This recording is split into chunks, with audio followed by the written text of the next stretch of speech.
ඉතින් අද මම ඔයාලට රසම රස ඉස්සෝ දාලා හදපු ඉස්සෝ නූඩල්ස් එකක් හදන විදිය තමයි කියලා දෙන්න යන්නේ. ඉතින් මුලින්ම අපි හොඳින් සෝදලා ගම්මිරිස් කුඩු ලුණු කුඩු දාලා ටිකක් වෙලා තියාගත්තු ඉස්සෝ ටික තෙල් එකට දාලා තෙල් එකේ හොඳින් බැද ගන්නවා.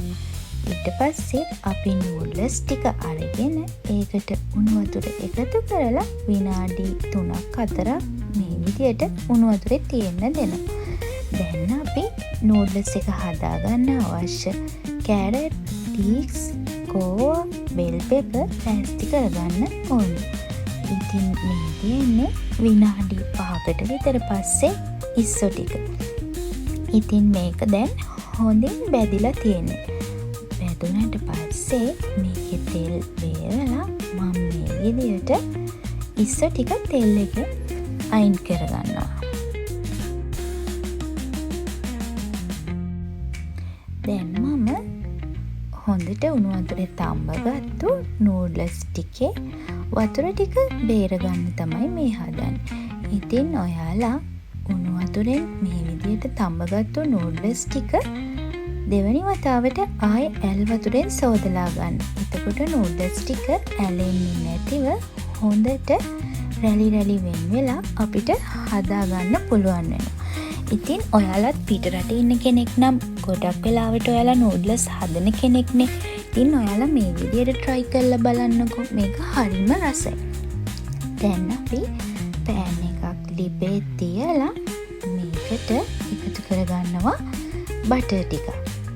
ඉතින් බටර් වෙනුවට ඔයාට පොල් තෙල් උනත් මේකට එකතු කරගන්න පුළුවන්. බටර් ටික එකතු කරලා බටර් ටික මේ විදියට හොඳට පෑන් එකේ දිය වීගෙන යනකම් හැන්දෙන් චුට්ටක් අපි හැඳි ගන්නවා. ඊට පස්සේ මම මේකට චූටියට කපාගත්තු සුදු ලුණු ටික එකතු කරගන්නවා. ඉතින් සුදු ලුණු ටික එකතු කරලා තෙල් එකේ හොඳින් මේක බැදෙන්න දෙනවා. ඉතින් සුදු ලුණු ටික බැදීගෙන එනකොට අපිට හොඳ සුවඳක් එනවනේ. අන්නේ සුවඳ එන වෙලාවේදී මම මේකට එකතු කරගන්නවා පොඩියට කපාගත්තු කැරට් ටික. ඒ වගේම ඊළඟට එකතු කරගන්නවා මේකට ගෝවා ටික. ඊට පස්සේ මේක මම හොඳින් හැඳි ගාගෙන කැරට් ටිකයි ගෝවා ටිකයි තැම්බෙනකම් විනාඩි 5ක් විතර මේ විදියට ලිපේ තියාගන්නවා. මේ තියෙන්නේ විනාඩි 5කට විතර පස්සේ. දැන් මම මේකට සීනි තේ හැන්දක් එකතු කරගන්නවා.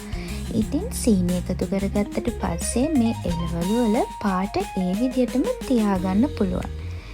ඒ නිසා තමයි සීනි පොඩ්ඩක් එකතු කරගන්නේ. දැන් මේකට මම බිත්තර 2ක් එකතු කරගන්නවා. ඉතින් ඔයාලට කැමති ප්‍රමාණයක් මේකට බිත්තර එකතු කරගන්න පුළුවන්.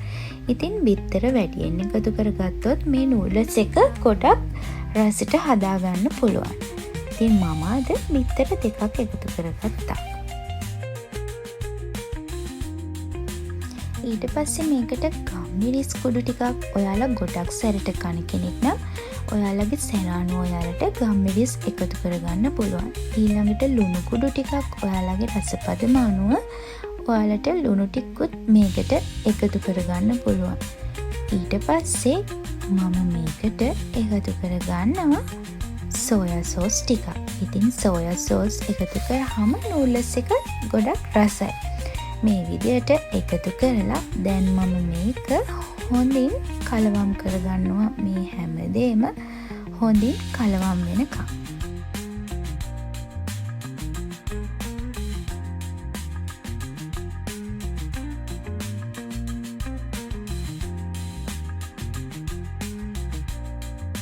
ඉතින් දැන් මේක හොඳින් තැම්බිලා තියෙන්නේ. මේ වෙලාවේදී මම මේකට තඹගත්තු නූඩල්ස් ටික එකතු කරගන්නවා. නූඩල්ස් ටික එකතු කරලා මේක හොඳින් කලවම් කරගන්න ඕනි. ඉතින් මේ කෑම හදනකොට මගේ අතිනුත් පොඩි පොඩි අඩුපාඩුකම් වෙනවා ඇති. ඉතින් ඔයාලට පේන ඒ අඩුපාඩුකම් මට පහලින් කමෙන්ට් එකකින් දාගෙන යන්න. මොකද මම ආසයි ඒව දැකලා ඒ අඩුපාඩු හදාගන්න. දැන් මේකට වැදගත්තු ඉස්සු ටිකත් එකතු කරලා මම මේක හොඳින් කලවම් කරගන්නවා. මේ තියෙන්නේ මම හදාගත්තු ඉස්සු නූඩ්ලස් එක. ඉතින් දැන් ලිප ඔෆ් කරලා මම මේකට හීනියට කපාගත්තු ලූණු කොළ ටිකක් එකතු කරගන්නවා. මොකද ලූණු කොළ ටිකයි බෙල් පෙපර් ටිකයි මුලින් එකතු කරගත්තා නම් මේක තැම්බිලා වැඩි වෙලා මේකේ ලස්සන පාට නැති වෙනවා. ඉතින් මේ වෙලාවේදී මේක එකතු කරගත්තම නූඩ්ලස් එකට ලස්සන පාටක් වගේම හොඳ රසයකුත් ලබා ගන්න පුළුවන් වෙනවා. ඉතින් ඔයාලත් මේ නූඩ්ලස් එක හදලා රසයිද කියලා මටත් පල්ලෙහායින් කමෙන්ට් එකක් දාලා කියලා තියන්න.